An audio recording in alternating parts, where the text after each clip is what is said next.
Hi, I'm Delisi. And I'm Chef James Rigato, and this is Essential Cooking. In episode 5, I interview my co-host, Chef James Rigato, and his friend and mentor, Chef Luciano Del Signore, in which we talk about how Italy influenced them and their cooking, their favorite noodle, and what they like about each other's cooking. Do you guys prefer to cook for somebody or for somebody to cook for you? I prefer to cook for somebody. Yeah, I think honestly, it depends on who we're talking Who's about. doing the cooking? Yeah, I mean, if I'm I like when Luciano cooks when I go to his house, so that's definitely a benefit. But I think by nature, I feel more comfortable cooking for people. Mm-hmm. Yeah, I mean that's the jobs we got into. Yeah, but it's nice when someone cooks. Oh for yeah, you. but I think and they know what they're doing. when you know it's going to be good. It's also another way to give, and it's when you're cooking for people who are not pros, you're giving them something. You're giving them a great experience. They can't cook for you in that light, and it's just good to give. Yeah, but I also know, Luch, and I'll tell you, like, if somebody's making food, like, especially with, I think as you get older, like, you're much more health conscious. So if you see something like heavy mayonnaise or heavy fry, like, that'll make him, he'll fake an illness and leave the party. Like, 100%. He can't eat crazy, unhealthy globs of food. So right. That's usually why he's cooking, is also because, like, too much butter, too much fat, like, he's really sensitive about that stuff. Has your cooking changed as you have changed and gotten older and you have more experience? Has your approach to cooking changed? Yeah, 100%. I think, we pay more attention to food and farming and where our food is coming from. I think, I started 39 years ago, and there wasn't a whole lot of choices out there. I mean, we dealt with big box grocers, and that's all we had. If you didn't have Cisco, you had GFS, or you had, these big names. And then, of course, we had our produce companies downtown. But there was no such thing as organic, non-GMO. I mean, we didn't even have those words or terms. And through all these years, it's just gotten better and better. And hopefully we'll continue to catch up with the rest of the world, I think, in keeping our food cleaner, because I think America is really behind the 8 ball when it comes to clean food on this planet. Wouldn't you say, too, that more trips to Italy once you became a chef? Because obviously, as a kid, you'd go there and just have a good time and see culture and influence your family. But I think as you got older, I'd imagine that the 40-year-old Luciano in Italy is paying attention to things differently than the 15-year-old. No question. So as you come home and you're running Italian restaurants, you're like, it's not so much an Italian-American restaurant. Like maybe some of your items were pizzeria. When you were a young kid, your dad's pizzeria. And yeah. Fonte More had definitely some red sauce kind of vibes. But I think as you got older, and what I've seen happen at Bacco is that, like, the more true, clean Italian cooking is more at the forefront. Absolutely. I think that, especially like you said, when I was in my chefing career and already off and running, and then when you go to Italy and you would taste tomatoes coming off the vine or zucchini flowers that just had these amazing aromas, and they eat only what's in season there. You bring that home. That's where I learned that seasonal cooking is like, you don't buy asparagus all year round. You get asparagus in the spring, and you eat artichokes in the spring. You don't buy artichokes in October just because they're available and maybe they grow in Chile in October. And, and they're more like hothouse asparagus and artichokes. So that's, I learned a lot traveling to Italy with seasonal food. What about when you went to Italy for the first time? What struck you about the way food is prepared and the way food is sourced? And it's a whole different deal than here, of course, but what struck you about it the most? I think the blessing of that trip was that we had it filmed, so the Dinner in Abruzzo film is I can actually, like, reference my experience. I could watch it and to play out in real time. So that's pretty cool to actually go back and watch it. But the cooking skill and the dining etiquette and the knowledge of the population is really what I find would be most impressive.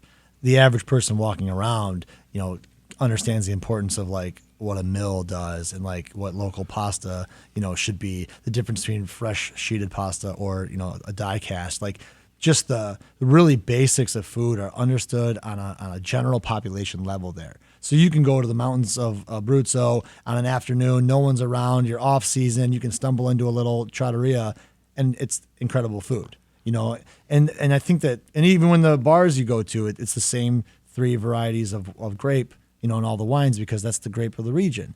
And maybe in a fancy restaurant you can get a bottle of champagne or something, but they just kind of drink the area's wine there. So it's a local, seasonal, sustainable vibe, but not by trend or by force. It's just culture, and it's just the way that things have always been.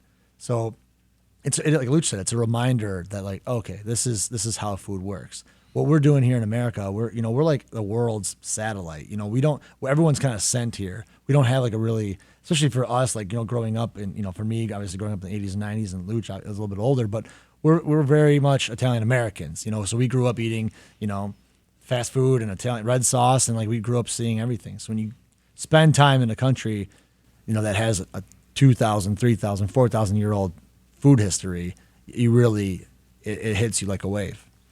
Luciano, has your client base, the people that come to your restaurants, how have they changed over the years and their attitudes about food? Have people become more open-minded about what they're willing to try, or are we not there yet? I think they've gotten a little more educated on food. I think for the most part, I think that unfortunately, I think people should pay more attention to the ingredients that go into restaurants, because it does make a difference. If you're going to buy, an all natural raised tenderloin, for example, it's going to cost you $10 a pound more than commodity beef. And it's unfortunate that people just look at the price of the steak opposed to what the quality is.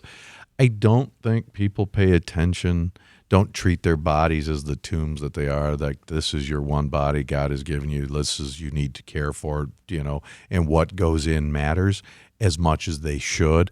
I think that there's a little too much price conscious, because if you're going to deal with non-GMO, all natural products, the price is going to go up.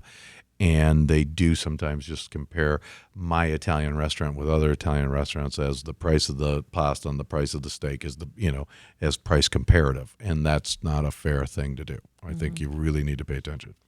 And your approach to cooking, James, is your restaurant, the model of your restaurant is different.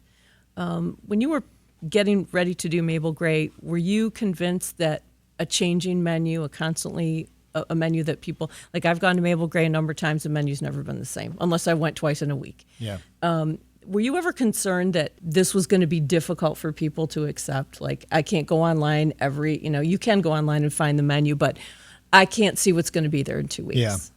I think, I did a big road trip before we opened the restaurant, and I did about 77 restaurants in about 28 days with Sam and I. We drove around the country because I wanted to make sure that what I was doing was like nationally relevant, and I guess I make sure I was ready for it. I wanted to see what other restaurants were doing that were similar minded, and because I was most concerned with like, how could I keep up? I think I had enough creativity, but like, that's a very aggressive pace for a chef in a restaurant with the staff. So the public, I made the restaurant small enough to where I thought that, like, okay, if we do 60 covers a night, I could sustain. So sustainability was kind of the focus. And Mabel Gray was a blessing because it was, successful and people came and really enjoyed it. So I think that it was busier than I expected, but I had to do it for me. I mean, I worked in a lot of restaurants, and, Luch, he can vouch. He went on his own at 37 and opened up his own restaurant with his own menu. But when you work under someone else's menu and recipes for so long, you start to feel stifled. And it takes more effort to be creative, and you have to do it. It's like you got to push, and I think that you see a lot of that. There's a lot of cooks out there that want to break through and don't know how, or can't, or can't afford to. And this was kind of my, I kind of had to do Mabel Gray. It was like, I just needed to get this out of my system. I needed to do a restaurant that had no rules and no written menu. So I don't know. I think that I was mostly concerned with my pace and could I keep it up. And I chose the small building and a low overhead for some artistic flexibility. So yeah, maybe if it wasn't a smashing success, we could be sustainable, pay the loan back, and I would have a fun art project to talk about. But it definitely evolved into a circus. Let's talk about the creative process. Cooking is an art form. When you guys are going to go create something new that you want to introduce to people, if you're a musician and you've been playing for years, you have all of this experience to draw on. And so you're going in with all these tools, and you don't want to do the same thing. You're Bruce Springsteen. You want to do something different.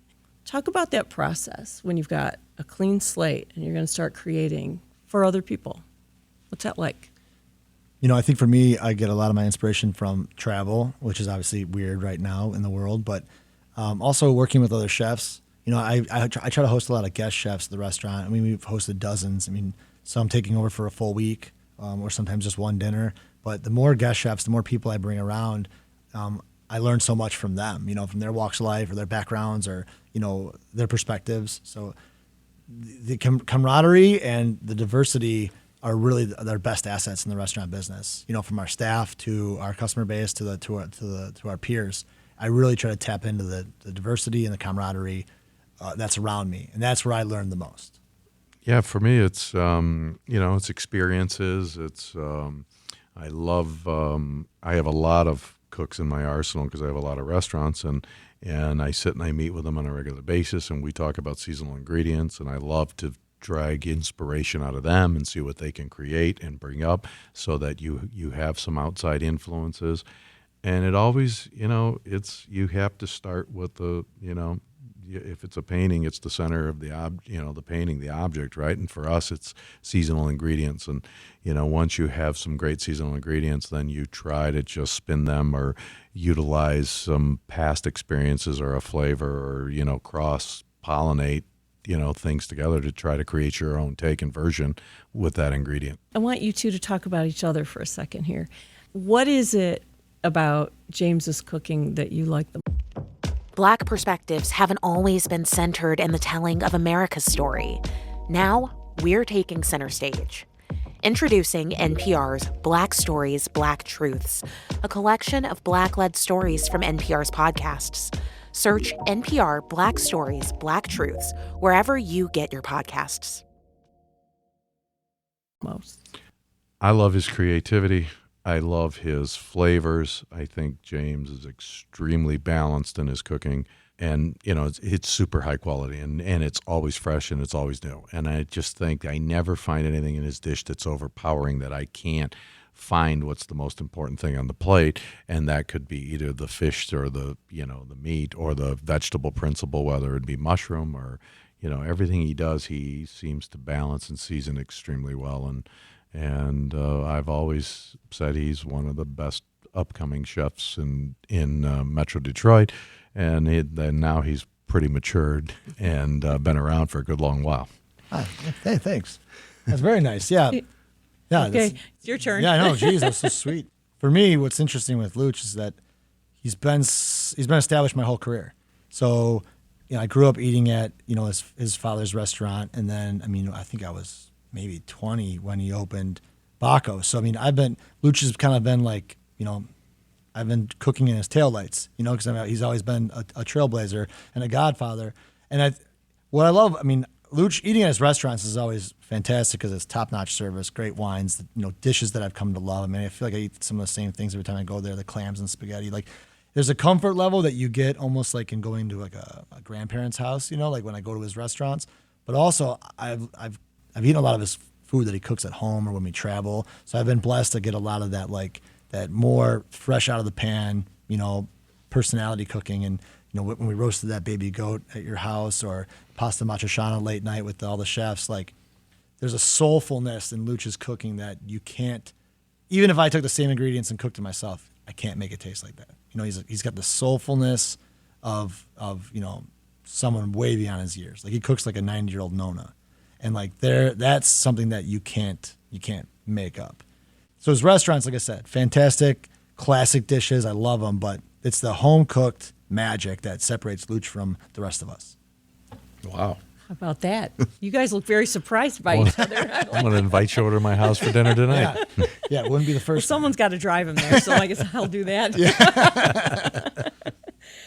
What is your favorite restaurant, and we can say in the country, outside of southeastern Michigan? I always found that the seafood at Le Bernardin has always inspired me to cook, and the simplicity of Eric Rupert's cooking and how he just focuses on the center of the plate, which is how I think to cook. I think he's done it better than anybody in the country, and he stood the test of time. And he's, Le Bernardin has got to be every bit of 25 years old. I don't know how old the restaurant is, but they've been around for a long time. Yeah. And I hope they, bust through the other side of this COVID thing and still become the pillar of, I think, the best quality seafood restaurant, in America. What about you? High praise. Dining is so much where you are, because you can have the same meal twice and have a totally different experience. But for me, I got to go to Charlie Trotter's when I was 21. It was my first real fine dining. I'd been to Tribute, but Trotter's was on a different level than everybody. Yeah. And brilliant guy. I kind of feel like I ate there at, at the right time in my career, and got the red carpet rolled out, got the wine pairing. Charlie Trotter was there, got the full tour, and just like, the gift bag. That was the first time I ever was taken care of because I was industry. Like I didn't really know. I mean, it was a 3 Michelin star restaurant. I don't even $500 person meal, but we got extra courses. We got gifted books. We got VIP treatment because we were industry, and it wasn't even on my radar yet because I was such a young cook. But that shifted my approach to hospitality. So I would say, obviously it's closed down now, but Charlie Trotter's in its heyday, and the talent that he had. I mean, the kitchen crew that he had working for him, he was really, kind of now regarded as a kind of a terrorist of a chef. I mean, people that worked for him, went through hell. But the talent that came out of his kitchen is pretty unrivaled, and it's fun because John Vermiglio actually worked there for a little while. So it's fun to share stories with Vermiglio because he sees both sides of the fence. Yes, he knows that the restaurant was crazy and Charlie Trotter was a madman, but he also saw the brilliance too. You just mentioned something about teaching and educating your chefs and the people you surround yourself with. Both of you have to deal with that. Both of you have to train the people that work for you. What are the things that you ask of the people that work for you? What is the most important things that you want the people that surround you with to be thinking about when it comes to food? For me, I have a very small crew. We that's a big question for two polar opposites. Because I have a crew now post-COVID. I have, I think 12 as like my staff. Maybe 13. So for my kitchen crew, I really want integrity. I preach that a lot. I say, there's a quote. They all know the quote, but it's like doing the right thing when no one's looking.